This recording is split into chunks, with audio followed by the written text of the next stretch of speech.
and welcome back to the live series podcast brought to you by Amicus Recruitment. This is the podcast that gives you insight into the life and role of tech leaders from all over the world. Today, I'm joined by Abdallah Musmar. He's director over at PwC. Abdallah, thank you so much for coming on today. How are you doing? Thank you, Heather. I'm doing well. How are you? Yeah, I'm pretty good. Like, we're recording this, I know we're on different time zones, but I'm recording this late on a Friday afternoon, so I'm was looking forward to this all week, really, and like it's a nice way to end the week, having a nice chat. So what does your current role involve?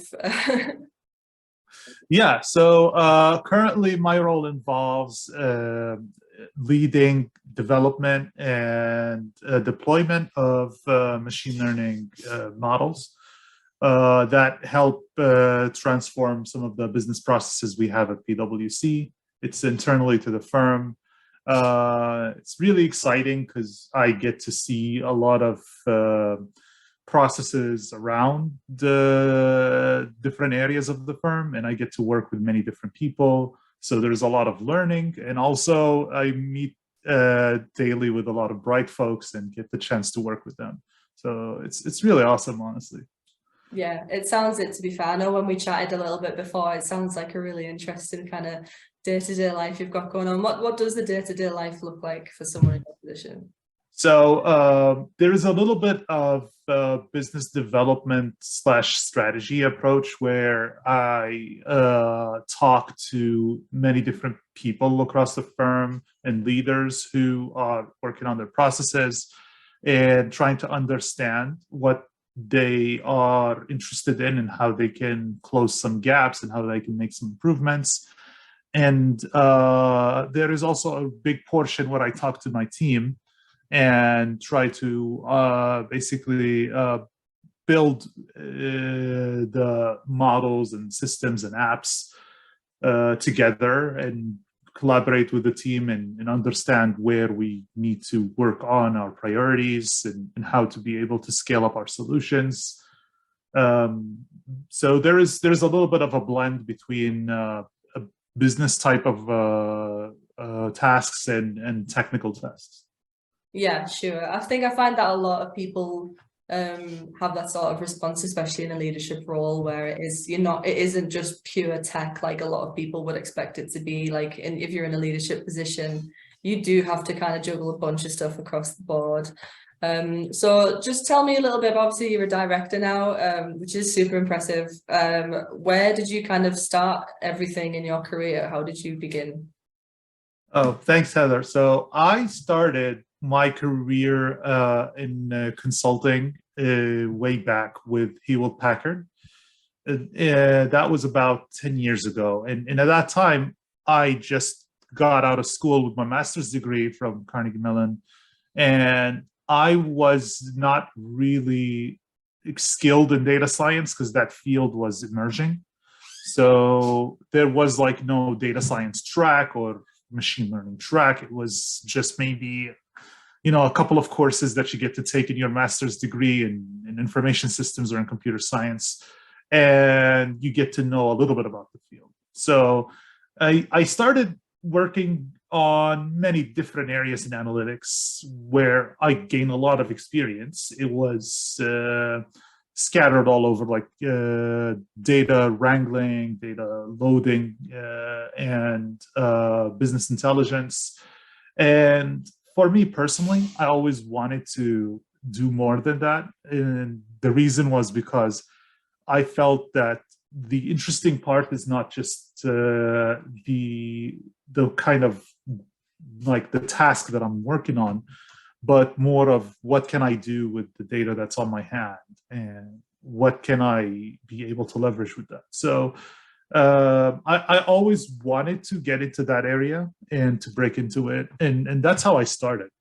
I worked in consulting with client-facing roles basically for 5 years across subsidiaries of Hewlett Packard when it basically became two companies, and I started working with Hewlett Packard Enterprise and then with the DXC technology with this merger.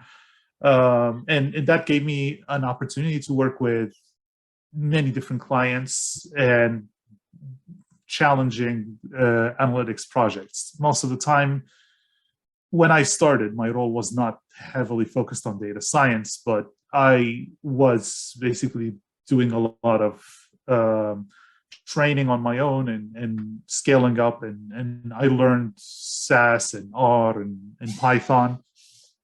And what I was able to do was that on top of my role, I was providing value. Like, for example, would train a model on the data set and then show some predictions with like accuracy that's at least 80% or something like that. So I would at least be able to provide some value out of the data that I'm currently working with. And that gives an edge. That's what I think the best way for someone who wants to break into a role is to be able, like, to be comfortable with a big data set, see and kind of, work with it for a while, for a few weeks at least, to get to see some things going on with it and see what they can do with it. Sure. Is that kind of what made you want to progress further into the data science side of things?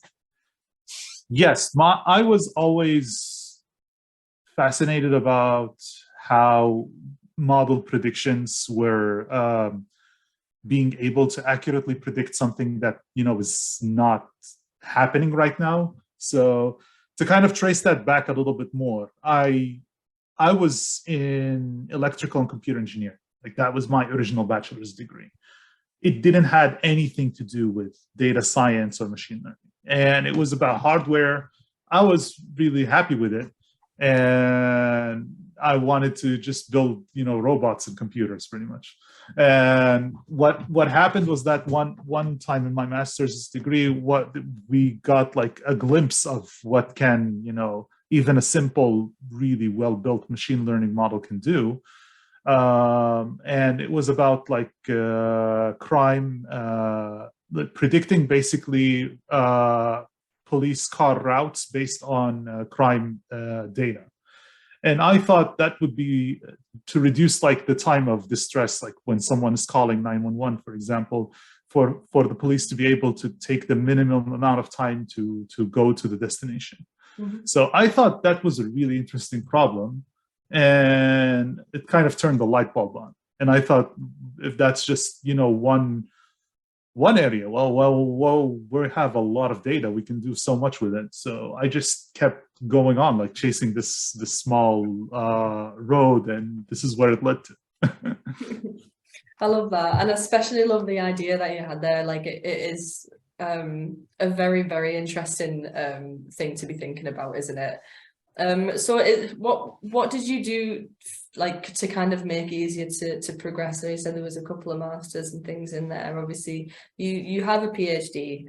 Was that something that you did to, I mean, it could be all these reasons, but did you want to do that to make your work life easier, or to, in terms of like maybe finding like a higher paid role, or in terms of just developing personally, or did you have a specific thing in mind that you wanted to research?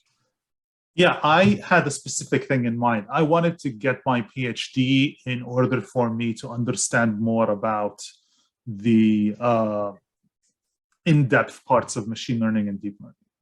And from day one, when I went to the PhD program, I told them, like, I want to specialize in this area. So the reason is because I tried to go through certificates and many different like courses here and there, and they were really useful.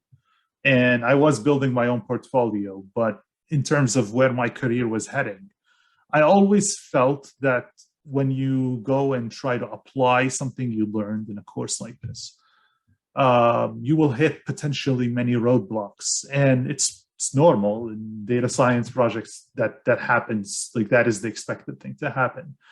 But maneuvering around those roadblocks is extremely tricky. And sometimes you run out of options. You don't know where to go with this. So that's why there is actually like potential of failure for some data science projects, and sometimes the data is not good enough, or there's many other reasons. But the reason why I wanted to go with a PhD is to kind of have some more like a mentality of being able to solve complicated problems, a problem that I thought before I couldn't handle. So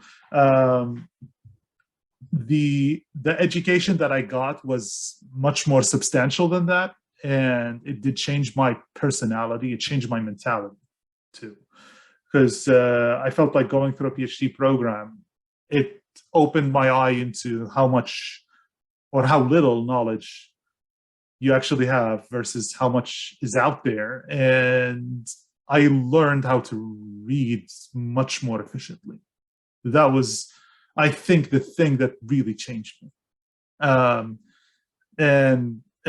not just like to glimpse over things or go over things and try to apply them just step by step. No, just to read and synthesize information and then be able to have my own, original opinion and approach or method, and have it validated and tested and be something that I actually can like argue with other people. So that was the real value for a PhD program for me. Yeah, it does sound super high value. And I really like the idea of, because I think I kind of expected you to say that, you didn't do it just so you could get a better paid role and stuff. But I think it is like rare, but definitely is a reason that a lot of people go for something like that. Maybe less so in tech, and maybe definitely less so in sort of machine learning and deep learning. But it is a reason for a lot of people. So I love that wasn't nothing, and you did just want to personally develop. And thank you. And I also had another plan. I want to kind of just this is my personal plan. I thought, like, there is, I probably heard of a vicious cycle. Like, you need experience to get the job, and then you need the job to get more experience.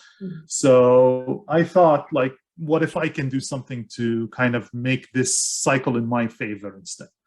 And the way that you can do that is that if you're going to be able, like, to learn a very highly valuable skill, something that's high in demand and it's very hard to get, but I think I can get it, and at the same time still gain experience while I'm doing it, then basically I get a really good advantage. I can apply the things that I learned that is very hard to get from anyone else, and at the same time I get the experience to know what exactly I need to learn. So it's a cycle that's basically in my favor instead of a cycle that works against me. Yeah, it's a very intelligent way of going about things, isn't it? Yeah. So, I mean, I guess it doesn't apply to everybody. Otherwise, everybody would have a doctorate. But would, in terms of your specific role or your specific industry, would you recommend it for other developers, for other machine learning professionals to not only just delve that deeply, but even if they had their own other reasons, like if they would to just do it to get a better paid job, for example? I know it's a rubbish reason, but would you recommend it? I don't know if that's an obvious question or not, because I kind of feel like it wouldn't necessarily apply to everybody, but what do you think? Yeah, I would recommend it if someone has, the will and the determination to go through it, because it's highly demanding of your time and your attention on constant basis. So that's the thing, like, not just with the PhD, anything that you want to go through, like a transformational process, it's not just how hard it is, it's that every day you have to do it. So for even just like 1 hour, so you have to, like, for example, PhD, at least read a couple of papers. Not every day, maybe you will read endlessly, but at least learn something that could be valuable. And it's a marathon. So if someone has the will to do it and they see the value of it, I definitely recommend it. But as you said, for many people, like, probably for a short-term gain, for just like, changing position, getting promotion, it's probably overkill. And maybe it's something that I would say, like, consider other alternatives before you do that. I did it again, like, as I said, because I thought I can take this on, and I was personally interested in doing it. So yeah, and that's, in my opinion, I think that's absolutely the right reason as well. I only know a handful of people. Obviously, I'm from a marketing background, and I feel like something that isn't so kind of technical, like marketing, well, in some aspects anyway, isn't you don't necessarily require a PhD, but it is generally, I mean, I suppose you don't require a PhD for a few things, but just having that deeper understanding can kind of add value across not only your career, but across all kind of walks of life. Do you think that you've developed different elements of your career? Like, what I'm trying to sort of somehow segue this into trying to figure out how it's affected your transferable skills. So let's talk about kind of like hiring and things like that, and the way that you view the teams that you're in charge of, for example, or your colleagues or someone like that. Like, do you feel like getting that PhD has affected your transferable skills for the better? I imagine they wouldn't be affected for the worse. Oh yeah, Has it helped kind of things like communication, management of teams and things like that? it did. But I want to say it was probably like my work experience was playing a higher factor in that. But what the PhD gave me is that, because there are many candidates who are actually highly intelligent people, and this field, like specifically ML and the developers, if someone is working in a technical role, some of those people are actually super intelligent, but their communication skills are not their strongest suit. So I just need to understand like the mentality of that person, and that part gave me the edge to be able to do that, and I know how they think and how they are going to be able like to do a job. Sometimes they come up with amazing ideas. So that helped me for sure. As for my work experience, just cross collaborations within teams and being able to see how many other areas of the firm work, that also gave me and the firm's like specific standards and policies of how to lead and how to hire. That also contributed heavily in how I developed and how I was like basically hiring and being able to look into candidates. I love that kind of insight of like being able to figure out. I just loved your answer basically. Like when you say that, you needed to, it didn't help you kind of across the board, but being able to figure out what your colleagues, how they work, is really inspired. And a true engineer at heart, I imagine, to be fair. So what, in terms of hiring, like what is that something that you have a lot to do with? Is that something that you kind of have a lot of input on? What does your kind of ideal hiring structure look like, in terms of how many stages? Are you a fan of tech tests and things like that? I had a say in a few of the hiring roles that we had. In my team specifically, I have say, and it varies really, like the stages. It's hard to give a specific answer, but what I'm going to try to say is that there are certain things that I personally would look for, and one of the things, or the main thing that I would look for, is kind of an overall view of the person, and trying to see, do I think that this person can do this specific thing that I have, a job listing for. So like just to kind of make it a little bit easier to relate to, like, would I be able to hear the people that are working with this person coming back to me and telling me, yeah, this is great, and we're able to figure out what we need, and this is a great hire. And fortunately, I have heard this a few times, so I'm happy with that. And that's the way I look at it. Like, I need to be able to rely and depend on this person, and be able to feel like they represent the team, and be able to do the work that's basically we're hiring them for. How do you judge that in an interview process? Yeah, so there is a collection of things that I look at. So definitely, since the roles are technical, you need to look into the technical abilities. So the way I would look at it is that I look into how they performed in their previous roles.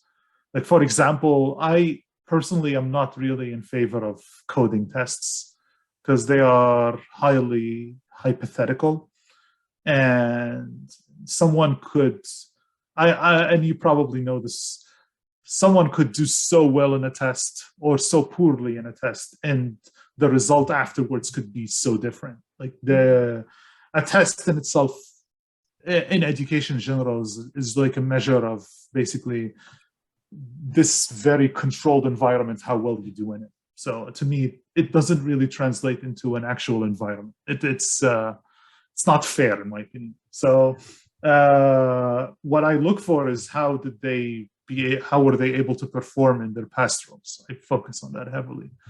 And then I focus on the collection of skills, try to see like how do they blend together. So if they work, for example, in 2 or 3 different technologies, so what do they do with these technologies? How do they balance them out? And then I kind of look into the second area. How do they talk? How do they be able to carry themselves? Like, is it easy to talk to this person? Is it easy to understand them? And do they listen and be able to have a good conversation? And that weighs heavily in the way I look into a candidate. So it's about like having a valuable discussion and being able to have it both ways. So I can understand them and they can understand me. Yeah, sure. I mean, I know it's cliche, but there is always that thing of the candidate specking out kind of the employer, as well as it being the other way around in interviews. And especially if you can't really gauge that, I feel like that sometimes in interviews, especially if they're less experienced, I would have probably said, then you can find someone is a little bit of a rabbit in the headlights and they're not really able to kind of hold a sophisticated conversation through. It could be for any reason, but that kind of set the kind of pressured environment of tech tests. I agree with you on that. I think that is the whole thing's kind of pressured anyway, right? Being an interview is a scary situation for a lot of people. So yeah, just holding a conversation, like you said, is an important thing to be able to do. Absolutely, yeah. I try to see like, are they an effective communicator and are they a really good problem solver? Like just to kind of maybe like summarize all of that. But yeah, that's the way I think about it. Yeah, no, I think it's a really well-rounded way of looking at it, to be honest. Yeah. So I've got kind of 2 questions roughly to ask you. They're kind of running along the same lines of questions I usually ask my guests, give or take a word change here or there. But obviously we've kind of chatted a lot about leadership, and I really love your kind of analytical way of looking into how you kind of approach other people who you work with as a leader, and I think that's something to be admired. What attributes do you think kind of makes a good leader in tech specifically? That's a really good question. I'm gonna try to gather my thoughts here and think about it. That's okay.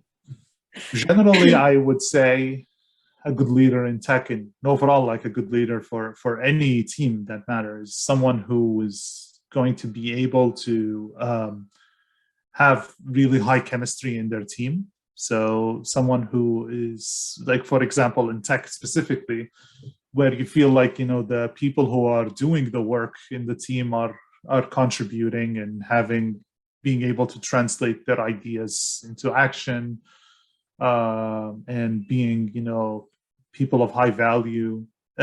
So the number one thing I would say is, you know, having a highly productive team with high chemistry. And that's something I was fortunate to see in multiple areas where I have worked in the past. It's honestly, it makes your day. Like you be able to like do your part and rely on the other person to finish theirs. You can talk through them. You'd be able to have kind of this this feeling where, you know, work is getting done at the same time we're having a good time. So I think the leader sets the tone for this. That's definitely my number one quality in it. The second one I would say is probably a leader has to be able to set a really good example of what they're trying to accomplish, or like, you know, have clear objectives. Specifically in tech, because I think it could get very complicated very quickly. So the AI project, I worked on many AI projects, and there is like a lot of fires you have to put in, a lot of ways this project can go sideways. So having a clear objective back in mind, where like after a sprint or after hitting a certain milestone, we understand like I think we need to hit this goal so that this project can go, is something where the team can get some consensus, and then like of course not just the leader has to come up with this. Like it's probably better if they can collaboratively come up with the right consensus of what needs to be done and how can we get there. And just having an objective makes things a little bit easier for the team and not have a lot of chaos going on. So yeah.